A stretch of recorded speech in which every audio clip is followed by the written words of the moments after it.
Hello friends, आपका स्वागत है हमारे यूट्यूब चैनल अंकित लेक्चर 2 पर। हम पढ़ रहे थे बीएससी बीएड फर्स्ट ईयर का एक chapter, BSc BEd first year math का एक चैप्टर जिसका नाम था चाप का अवकलज एवं पदिक समीकरण।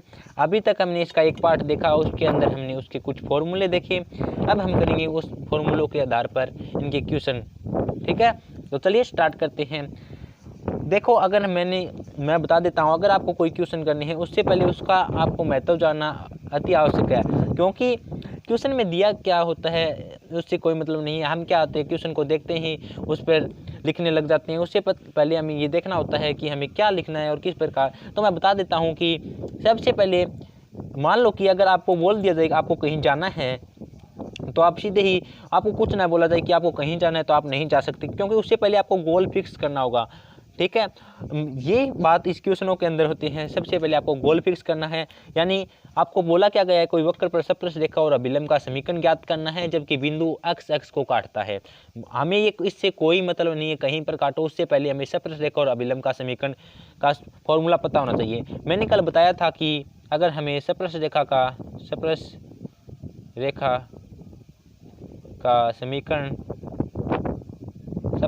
समीकरण ज्ञात करना है तो उसका फार्मूला होता है y minus Y D Y D X minus X. Okay, ठीक है। इसी प्रकार अभिलंब का समीकरण निकालते हैं। अभिलंब का इक्वेशन क्या होता है? अभिलंब का इक्वेशन y माइनस वाई, और ये पूरी टर्म क्या होती है? ये पूरी टर्म है, ये डिवाइड में चली जाती है 1 अपॉन और माइनस का चिन्ह D Y D X into X minus X. Okay, ये दो इक्वेशन है। ठीक है, हमें हल करने की। अब हमारा गोल फिक्स हो गया, कुछ भी करके हमें इनका मान और इनका मान, यानी सप्रश रेखा का समीकरण और अभिलंब का इक्वेशन, इन दोनों का मान निकालना है। तो देखिए इसमें क्या बोला गया, हमें इसमें डी वाई डी एक्स की जरूरत पड़ेगी, डी वाई डी एक्स की जरूरत पड़ेगी, डी वाई डी एक्स की जरूरत पड़ेगी। ठीक है, तो मैं आपको बता दूं, तो देखिए कि हमें डी वाई डी एक्स की जरूरत पड़ेगी। तो चलिए डी वाई डी एक्स निकालते हैं। चलिए सबसे पहले हमें उससे पहले हमें फंक्शन दिया गया है, मैं इसको थोड़ा सरल कर लेता हूं कि ये कोई फलन है, इसे द्विघात के रूप में बना लेता हूं। इसे डिवाइड कर लिया, एक्स स्क्वायर क्या आएगा, इसे डिवाइड करेंगे, इसे मल्टीप्लाई करेंगे तो क्या आएगा, यानी यहाँ से देखो एक्स स्क्वायर और यहाँ से करेंगे माइनस के 3x और माइनस के 2x, यानी माइनस के 5x। ये तो मल्टीप्लाई आपको कर लेना है, क्योंकि ये माइनस एक्स और 2 इंटू 3 प्लस के, क्योंकि माइनस माइनस प्लस 6 और माइनस के x प्लस 7। ओके, ये है ना। तो अब आपको क्या करने हैं कि अब आपको डी वाई डी एक्स निकालना है। आपके पास एक इक्वेशन आ गई, यानी इसे इक्वेशन नंबर फर्स्ट बोल दो। ठीक है, माना ये इक्वेशन नंबर फर्स्ट है,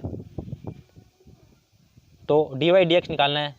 ठीक है, डी वाई डी एक्स निकालना है तो इसका डी वाई डी एक्स कर दो, पूरे का डी वाई डी एक्स करेंगे तो देखो y है, y का करेंगे यहाँ से देखो, ये यूं का यूं एक्स स्क्वायर माइनस के 5x प्लस 6, y का किया D Y D X equal, और ये तो 0,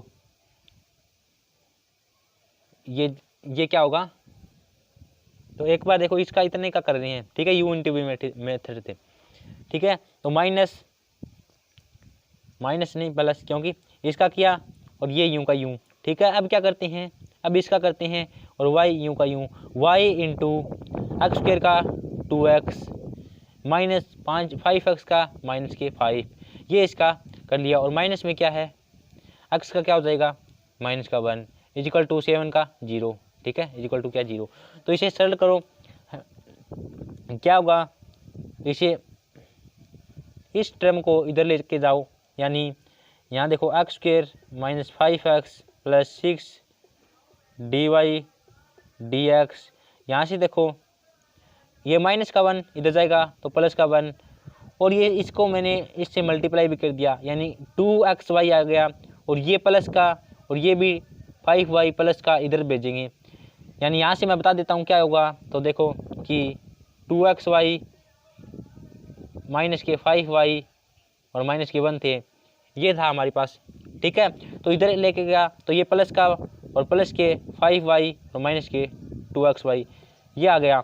और हमें dy/dx की मान चाहिए, तो इस मान को किधर भेज देते हैं, इधर भेज देते हैं। क्या होगा कि x² - 5x + 6 और ये किसका मान आ गया, ये मान आ गया dy/dx का। ठीक है। अब देखिए dy/dx का मान तो आ गया, लेकिन हमें x और y की कोई वैल्यू पता नहीं है जिसे हम dy/dx का एक निश्चित मान प्राप्त कर सकें। इसके लिए हम क्या करते हैं कि dy/dx का मान, अब देखो इससे मैं आपको बताता हूँ कि क्वेश्चन में बोला गया कि जबकि बिंदु है वो अक्ष को काटता है। यहाँ से देखो क्वेश्चन की लैंग्वेज को अगर आपने एक बार पकड़ ली तो आपको क्वेश्चन खुद ब खुद सरल हो जाएगा। देखो अक्ष पर काटता है, यानी अक्ष पर काटता है तो y के कोऑर्डिनेट क्या होंगे 0, यानी y = 0 लिख सकता हूँ ना। यदि अक्ष पर काटता है तो y = 0, y = 0। ठीक है, ये y = 0 आ गया तो इसका मान इक्वेशन नंबर 1 में रख दो, वहाँ से हमें x का मान प्राप्त हो जाएगा। इक्वेशन नंबर 1 क्या थी, ये थी हमारी इक्वेशन नंबर 1। ठीक है, यहाँ पे क्या करते हैं, y का मान रख देते हैं। y का मान 0 रखेंगे, y का मान क्या करेंगे 0 रखेंगे, तो ये पूरी टर्म 0 यहाँ बचेगा। मैं बता देता हूँ, यहाँ बचेगा -x + 7।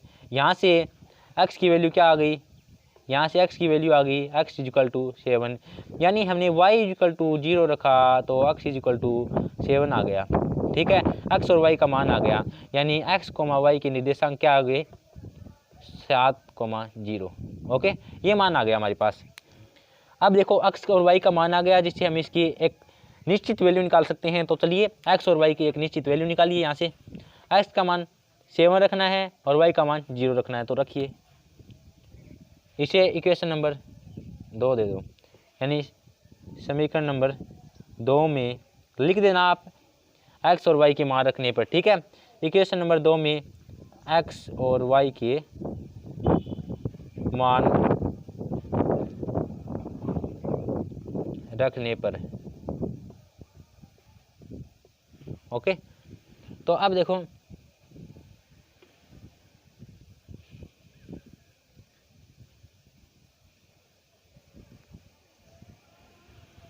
क्या होगा, ये इसकी मान रखनी है तो रख दो। x की जगह क्या रखना है, यहाँ से देखो क्या था, क्या थी हमारी समीकरण 1 + 5y - 2xy upon x² - 5x + 6 ये थी। इक्वल टू क्या रखना है, ये किसका मान था, ये मान था dy/dx का।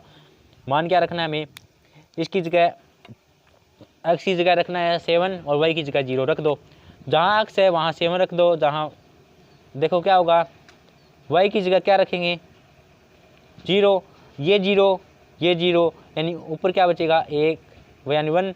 नीचे देखो x की जगह 7 × 7 49 माइनस 5, x का मान 7 एंड 35, 5 × 7 क्या होता है 35 प्लस के 6। ठीक है, तो यहाँ से देखो तो देखो क्या होगा कि इसका मान क्या आ जाएगा, देखो प्लस के 49 और प्लस के 6 कितने हो गए 55, 55 से 35 गए, यानी 1/20। ये किसका मान आ गया, ये dy/dx का मान आ गया। और हमारे पास dy/dx का मान आ गया और x, y का निर्देशांक आ गए, कितने आ गए 7 × 7, 0। और हमें इनकी आवश्यकता है, तो चलिए ये मान रखते हैं उन इक्वेशनों में जिससे हमारे मान प्राप्त होंगे। तो चलिए चलते हैं वहाँ। तो देखिए हमारे पास हम आ गए हैं उन इक्वेशनों पर जिनसे हमारा गोल फिक्स होगा, यानी गोल का मान निकलेगा। क्या था, देखो हमारे पास dy/dx का मान क्या आया था, dy/dx का मान आया था 1/20 और x × y के निर्देशांक आए थे 7 × 0, यानी x और y के मान आए थे। ठीक है, तो यहाँ से मान पुट कर दो। समीकरण 1 दे दो एक बार के लिए, क्योंकि वो हमने एक तो दे दी थी, लेकिन फिर भी कोई बात नहीं। इक्वेशन नंबर 1 और इक्वेशन नंबर 2। इक्वेशन नंबर 1 पर ये मान पुट करने पर लिख देना आप। ठीक है, तो यहाँ से देखो y माइनस वाई का मान 0 इजकल टू dy dx का मान 1/20 और x माइनस एक्स का मान 7। ओके, अब इसे हल कर दो। क्या आएगा यहाँ से, ये 20 इधर मल्टीप्लाई होगा, यानी यहाँ से मैं लिख सकता हूँ 20 equal to X minus 20 by X minus 7।